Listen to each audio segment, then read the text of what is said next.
Hello दोस्तों, exam expert India YouTube channel पर आप लोगों का स्वागत है। ये हमारी प्रश्नों की श्रृंखला करी जा रही है कुछ महत्वपूर्ण परीक्षाओं को देखते हुए। जैसे एनटीपीसी का एग्ज़ाम चल रहा है, रेलवे का एग्ज़ाम हो गया, एसएससी हो गया, बैंक हो गया, या उत्तर प्रदेश में तमाम परीक्षाएं आयोजित होने वाली हैं जिनका विज्ञापन भी आने वाला है। तो यूपीपीएससी या यूपीएसएससी या उत्तर प्रदेश लोक सेवा आयोग, अधीनस्थ लोक सेवा आयोग, तमाम प्रतियोगी परीक्षाओं को विशेष रूप से जो वनडे प्रकृति की होती हैं उनके लिए जीएस श्रृंखला शुरू की जा रही है। तो आज हम महत्वपूर्ण 20 प्रश्नों को देखेंगे जो अंतरिक्ष प्रौद्योगिकी व रक्षा प्रौद्योगिकी के साथ जुड़ा हुआ। उसमें से 20 अति महत्वपूर्ण प्रश्नों को देखेंगे जो पूर्व में भी परीक्षाओं में आया है और जिनकी पुनरावृत्ति आगामी परीक्षाओं में होने की पूरी है। महत्वपूर्ण प्रश्न है। तो आइए चलते हैं, हम एक एक प्रश्न कर देखते हैं प्रश्नों को। तो हम पहला प्रश्न आइए देखते हैं। हमारा पहला प्रश्न है, निम्नलिखित संक्षिप्तियों में कौन से संक्षिप्ति भारतीय अंतरिक्ष। पहले तो एक चीज़ जान लीजिए कि आप प्रश्न बहुत ध्यान से देखा करिए। जब परीक्षाएं देते हैं तो उसमें प्रश्न कैसे पूछा जा रहा है, प्रश्नों के हर शब्द को बहुत ध्यान से देखना चाहिए। कहाँ नहीं दिया है, कहाँ हाँ दिया है, कहाँ भारत शब्द लिखा है, या जो भी टेक्निकल शब्द रहे जहाँ प्रश्नों की टर्निंग होती है उन शब्दों को विशेष रूप से देखा करें कि प्रश्न कहाँ से टर्न ले रहा है। उन शब्दावलियों को ध्यान रखें तो प्रश्नों को सही करने की संभावना बढ़ जाएगी। तो इसमें जैसे देखिए, निम्न संक्षिप्तियों में कौन संक्षिप्ति भारतीय अंतरिक्ष। अब यहाँ तुरंत दिमाग लगाइए कि ये इसरो से संबंधित बात हो रहा है। इसरो से मतलब इंडियन स्पेस रिसर्च ऑर्गेनाइजेशन की चर्चा हो रही है, चूँकि भारतीय अंतरिक्ष कार्यक्रम संगठन से बात हो रहा है। अब इसमें जैसे विकल्प दे देगा कि नासा है और इसरो, हम दो इन्हीं संगठनों की चर्चा करेंगे। तो नासा जैसे हम जानते हैं कि कहाँ की अंतरिक्ष एजेंसी है, अमेरिका की है। National aeronautics and space administration America की अंतरिक्ष एजेंसी वहाँ के अंतरिक्ष कार्यक्रमों को देखती है। तो इसकी स्थापना 1958 में हुई थी। लेकिन इसरो की अगर हम बात करें तो भारत भी अंतरिक्ष कार्यक्रम में प्रवेश किया। तो 1969 में 15 अगस्त 1969 को इसरो की स्थापना की गई विक्रम साराभाई के प्रयासों से। तो ऐसे प्रश्न पूछा जाता है। इसका मुख्यालय कहाँ हो जाएगा इसरो का, बंगलुरु में है। बंगलुरु में है। इसके वर्तमान अध्यक्ष पूछा जा सकता है। तो वर्तमान अध्यक्ष इसके कौन है, के सिवन है। जानते रहिए इसरो के वर्तमान अध्यक्ष कौन है, के सिवन। मुख्यालय बंगलुरु में है। आइए हम अगले प्रश्न की तरफ बढ़ते हैं। हमारा प्रश्न दूसरा है। दूसरा प्रश्न, प्रोफेसर सतीश धवन शब्दों को विशेष ध्यान में रख के प्रश्न है। प्रोफेसर सतीश धवन अंतरिक्ष केंद्र निम्न में से किस राज्य में है। जब हम प्रश्न ध्यान से पढ़ेंगे, नहीं पता चले कि विक्रम साराभाई पढ़ लिए हैं तो इधर उधर उत्तर हो जाएगा। तो सतीश चंद्र धवन कहाँ स्थित है, केरल हो गया, आंध्र प्रदेश हो गया, कर्नाटक हो गया, तमिलनाडु हो गया। ऊपरी में से कोई नहीं। तो इसका उत्तर क्या हो जाएगा, आंध्र प्रदेश सही है। प्रोफेसर सतीश धवन अंतरिक्ष केंद्र, ये हम देखते हैं कि आंध्र प्रदेश के पूर्वी तट पे कहाँ स्थित है, श्रीहरिकोटा। कौन सा, श्रीहरिकोटा में स्थित है। नेल्लौर के पास है। एक पुलिकट झील का नाम सुने होंगे, उसी के पास से स्थित है श्रीहरिकोटा। इसका मुख्य प्रक्षेपण केंद्र है। एक्चुअली में इसका सितंबर 2000 में नाम बदल कर सतीश चंद्र धवन अंतरिक्ष केंद्र रखा गया, क्योंकि सतीश चंद्र एक बहुत उन्हीं के प्रयासों से भारत में अंतरिक्ष कार्यक्रम को आधारशिला रखी गई थी। इसके अलावा हमारे पूर्व महान साइंटिस्ट कहिए, भारत के राष्ट्रपति डॉक्टर एपीजे अब्दुल कलाम के गुरु भी थे। तो उन्हीं के सम्मान में 2 सितंबर 2002 में इस केंद्र का नाम सतीश चंद्र धवन अंतरिक्ष केंद्र रखा गया था। तो इसमें उत्तर क्या हो जाएगा, आंध्र प्रदेश। अगला प्रश्न देखते हैं। अगले प्रश्न पे आ जाते हैं। तो अगला प्रश्न हमारा है, विक्रम साराभाई अंतरिक्ष केंद्र कहाँ स्थित है। तो विक्रम साराभाई अब प्रोफेसर सतीश चंद्र धवन, ये शब्द नाम याद रखिए, नहीं तो कन्फ्यूजन हो जाएगा किसमें कहाँ है।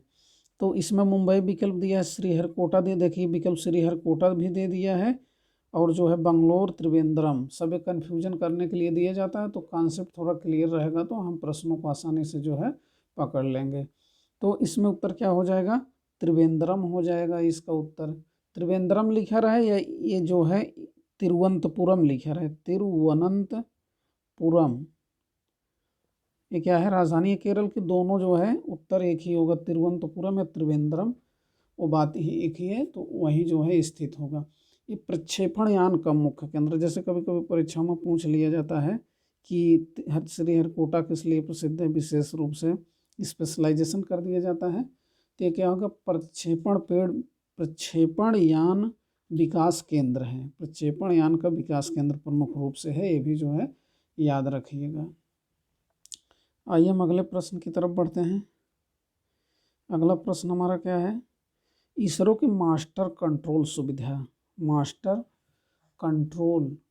सुविधा कहाँ स्थित है। तो इसमें क्या होगा, आंध्र प्रदेश दिया है, उड़ीसा दिया, महाराष्ट्र दिया, कर्नाटक। दरअसल में जो ये हासन स्थान है जहाँ मास्टर कंट्रोल इसरो की स्थित है, वो हासन में स्थित है, और हासन जो कहाँ है, कर्नाटक में है। तो इसका उत्तर हो जाएगा कहाँ, कर्नाटक उत्तर हो जाएगा। अगला प्रश्न हम देखते हैं, प्रसिद्ध प्रश्न बार बार परीक्षाओं में पूछा जाता है, भारत में आणविक रिएक्टर के जन्मदाता कौन है। Satish Dhawan, Homi Jahangir Bhabha, APJ Abdul Kalam, CV Raman. इसमें देखिए परमाणु से जुड़ा अगर आप लगाएंगे तो कोई परमाणु से इसमें नहीं है, केवल जो है एक ही नाम आता है, होमी जहांगीर भाभा का। चूँकि सतीश चंद्र जानते हैं अंतरिक्ष प्रौद्योगिकी, इनको जान ही रहे हैं, तो सीवी रमन। तो इसमें जो है होमी जहांगीर भाभा उत्तर इसका सही होगा। अगला प्रश्न देखते हैं। अगला प्रश्न, अंतरिक्ष में जाने वाले पहले प्रथम भारतीय, याद रखिएगा प्रश्न ध्यान से पढ़ने के लिए, कई बार कह रहा हूँ कि अंतरिक्ष में जाने वाले प्रथम भारतीय कौन हैं। तो प्रथम भारतीय कौन है, बछेंद्री पाल है नहीं, अंतरिक्ष गए नहीं, राकेश शर्मा, यूरी गगरिन, कल्पना चावला। तो इसमें कौन सा उत्तर सही हो जाएगा, राकेश शर्मा उत्तर इसमें जो है सही हो जाएगा। Squadron leader Rakesh Sharma Bharat Soviet संयुक्त अंतरिक्ष अभियान के अंतर्गत 3 अप्रैल 1984 को सोयूज T11 यान से अंतरिक्ष यात्रा पर गए। कब गए, 3 अप्रैल 1984 को डेट याद रखिए। किस यान से गए, सोयूज T11 से गए ना, इसको याद रखिएगा। एक चीज़ और याद रखिएगा, चाहे बाद में भारत सरकार ने इन्हें अशोक चक्र प्रदान किया और रूसी सरकार ने ऑर्डर ऑफ लेनिन पुरस्कार से जो है सम्मानित किया था, किसे, राकेश शर्मा को। तो इतनी बातें जो है इस प्रश्न में याद रखिएगा। आइए अगले प्रश्न की तरफ हम चलते हैं। अगला प्रश्न क्या है, तो इसमें अगला प्रश्न क्या, भारत में सर्वप्रथम नाभिकीय परीक्षण किस वर्ष किया गया। परमाणु परीक्षण को लेकर प्रश्न है। एक परमाणु परीक्षण हमारा कब हुआ है, उसका प्रश्न है, पहला पूछ रहा है, नहीं तो 1998 विकल्प में समझ जाएं कि ये पहला है। इसमें तो हालांकि नहीं दिया है 1998, लेकिन विकल्प में देगा तो प्रथम पूछ रहा है ना। इसमें भारत में सर्वप्रथम मतलब प्रथम बार नाभिकीय परीक्षण किस वर्ष हुआ, तो 75 है, 74 है, 73 है, 77 है। तो हम जानते हैं 18 मई 1974 को भारत में पहला परमाणु परीक्षण किया गया था। ये जानते रहिए कहाँ किया गया था, राजस्थान में परमाणु विस्फोट किया गया था राजस्थान में, और इसी के साथ भारत परमाणु शक्ति संपन्न राष्ट्र बना था। इसमें एक महत्वपूर्ण जो तथ्य और आपको याद रखना है कि जैसे हम कोई नाम देते हैं, एक मोटो दे देते हैं शब्द को, तो इस परीक्षण को इस्माइल बुद्धा नाम दिया गया था। इस परमाणु परीक्षण को क्या नाम दिया गया था, इस्माइलिंग बुद्धा, अर्थात बुद्ध मुस्कुराए हिंदी में कहे तो।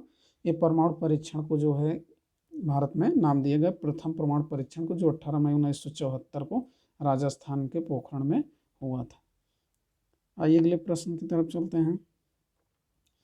ब्लैक होल कौन घटना?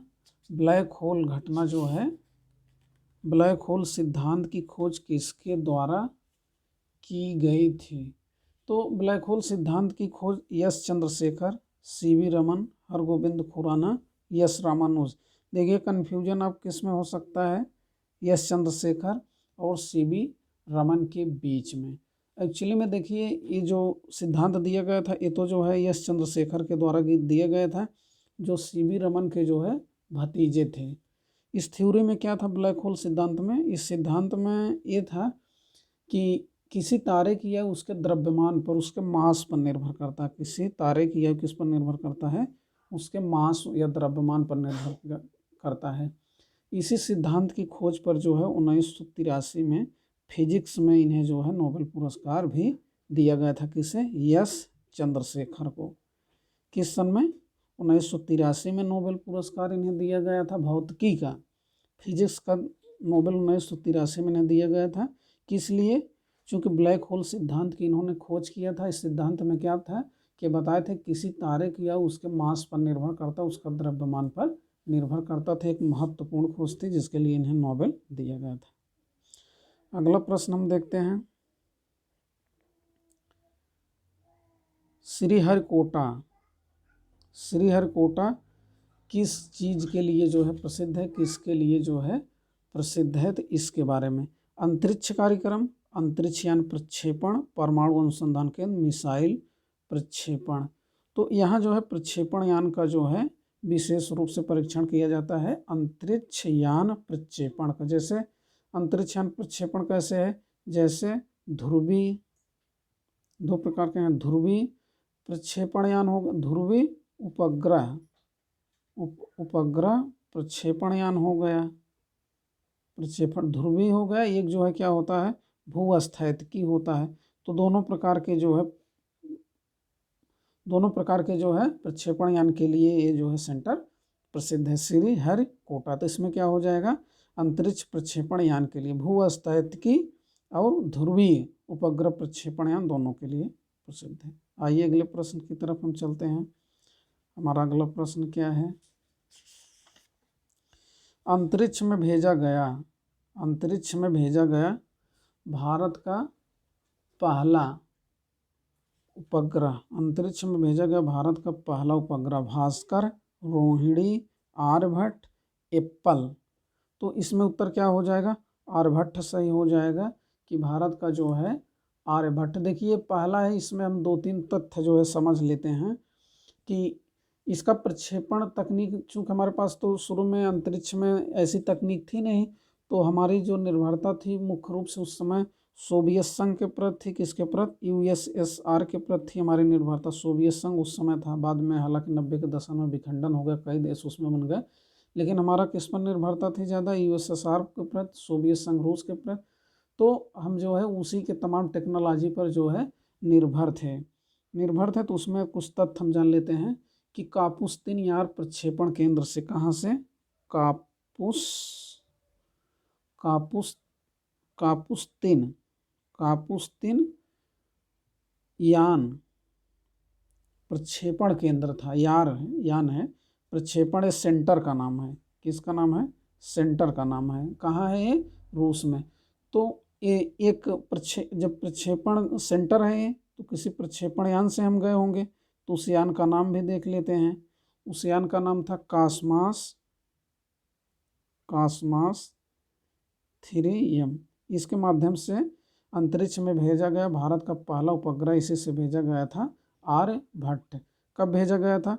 19 अप्रैल 1975 को, 19 अप्रैल 1975 को जो है ये भेजा गया। इसी के साथ जो है भारत जो है उन दुनिया के चुनिंदा देशों में शामिल हुआ जो अंतरिक्ष प्रौद्योगिकी में प्रवेश कर चुके थे। भारत भी 19 अप्रैल 1975 को एक देश हो गया उसमें। तो इतना चीज़ इसमें हमको जानना था। आइए अगला प्रश्न देखते हैं। अगले प्रश्न की तरफ, कौन सा प्रश्न है? किस वायुमंडलीय परत में संचार उपग्रह जो है अवस्थित किए जाते हैं? किस परत में? परत का मतलब ना जानते हो तो जान लीजिए। जैसे पैटरसन एक वैज्ञानिक थे। कौन? पैटरसन। पैटरसन ने क्या किया कि पूरे वायुमंडल को 5 भागों में विभाजित कर दिया। कितने में?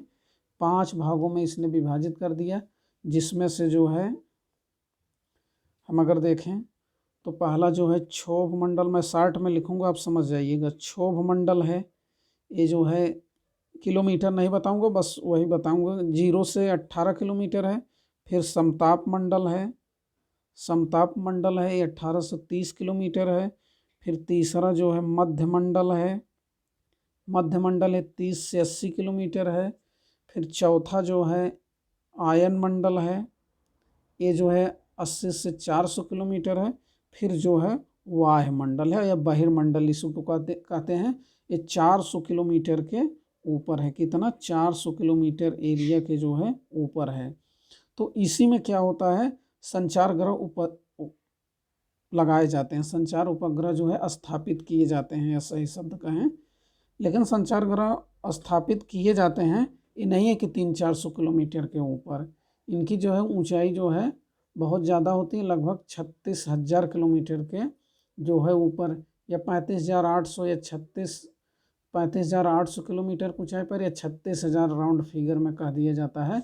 लेकिन इसको जानते रहिए कि 35,800 किलोमीटर की ऊंचाई पर ये जो है स्थापित किए जाते हैं। कौन? संचार उपग्रह। और ऊंचाई पर होते हैं और घूर्णन की दिशा में जो है, घूर्णन की दिशा में क्या करते रहते हैं? परिक्रमा जो है करते रहते हैं संचार उपग्रह। तो इसमें उत्तर देखिए, स्ट्रेटोस्फीयर, आयनोस्फीयर, ट्रोपोस्फीयर, एक्सोस्फीयर।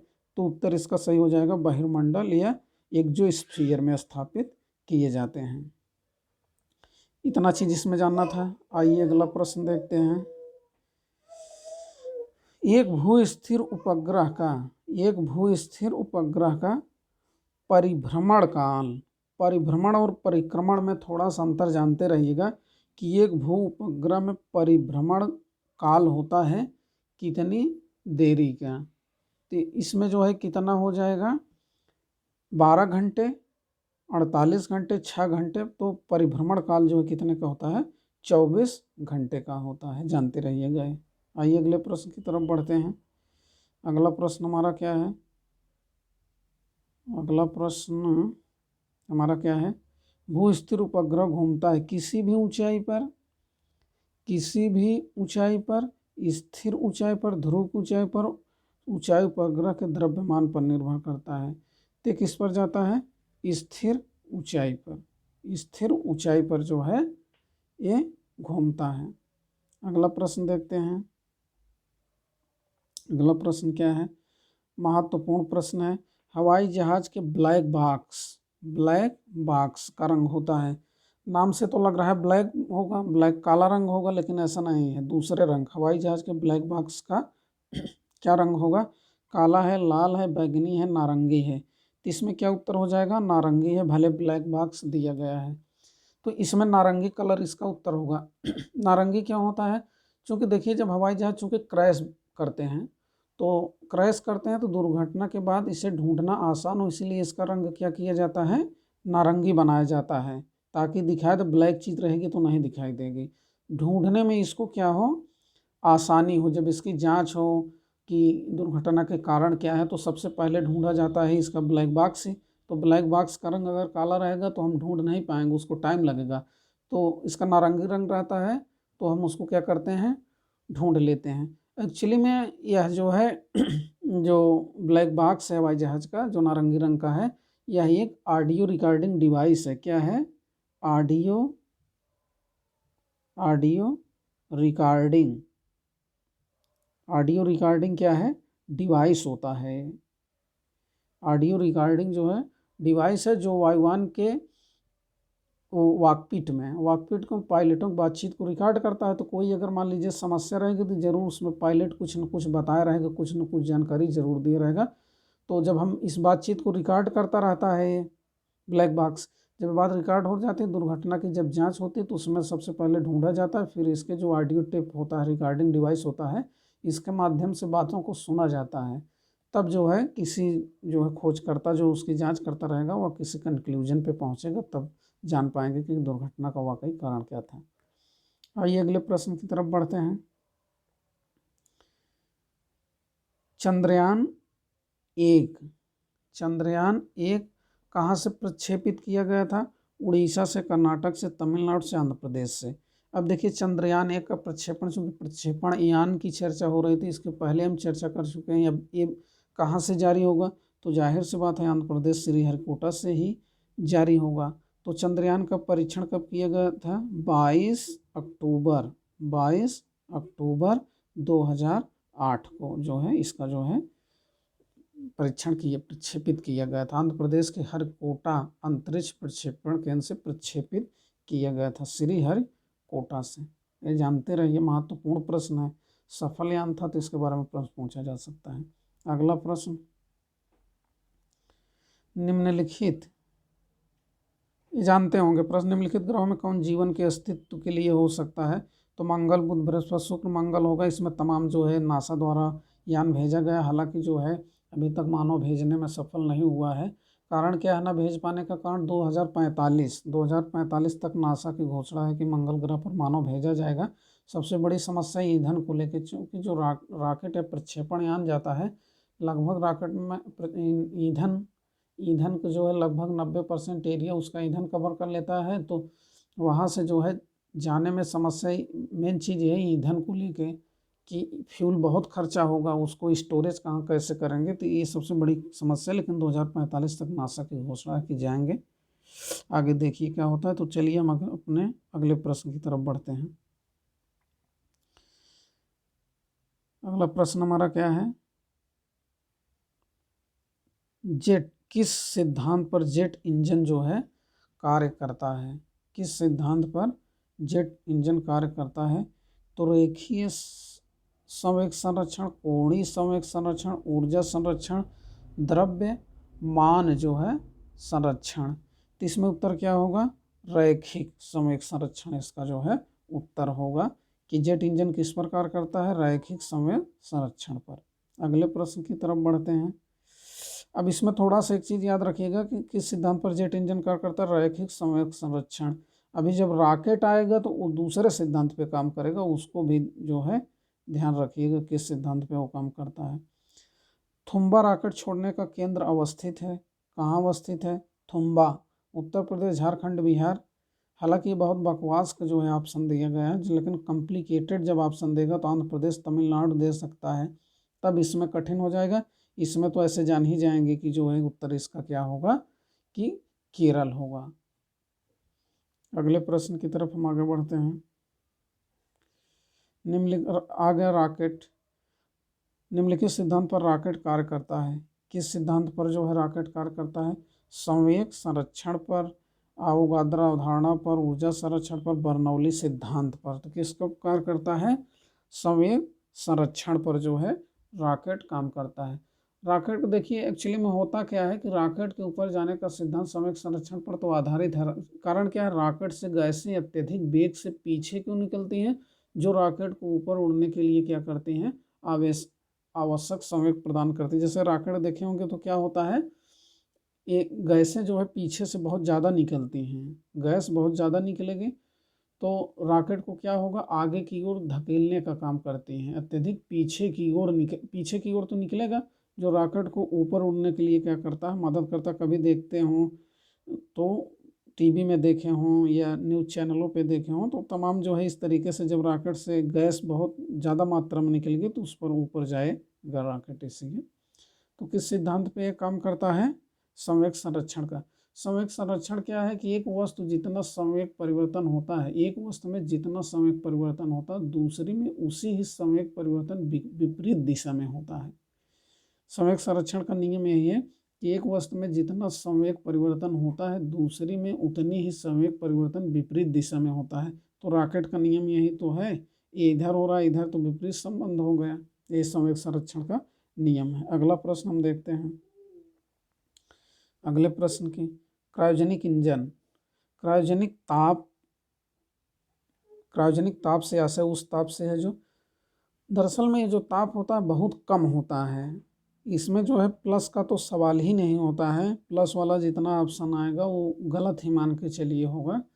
इसका तापमान बहुत कम होता है। जैसे इसमें देखिए ये प्लस में है, लेकिन इसका तापमान क्या होता है 150 -150 डिग्री सेल्सियस से कम होता है। बहुत कम ताप होता है। इस ताप पर तत्वों के व्यवहार के अध्ययन को क्रायोजेनिक्स कहते हैं। क्या कहते हैं? तत्वों के व्यवहार के अध्ययन को क्रायोजेनिक्स कहते हैं। रॉकेट हो गया, प्रक्षेपण यानी इसी तरीके के जो है इंजन में लगाया जाता है, ईंधन का इस्तेमाल होता है। तो ये जो है अंतरिक्ष प्रौद्योगिकी, इसी में रक्षा प्रौद्योगिकी भी जुड़ा था। महत्वपूर्ण प्रश्नों की श्रृंखला है, अतः आप लोग इसको जो है रिवीजन करिएगा। ये आशा है या अनुमान व्यक्त मैं कर सकता हूँ कि इसमें जो है भविष्य में इन प्रश्नों की पुनरावृत्ति जरूर होगी। तो आप लोग इसको ध्यान से पढ़िएगा, और चैनल अच्छा लगे तो सब्सक्राइब करिएगा। इसी प्रकार की वीडियो जो है इस चैनल पर आती रहेंगी प्रश्नों की श्रृंखला के रूप में। तो अच्छा लगे तो चैनल सब्सक्राइब करिएगा। थैंक यू, धन्यवाद।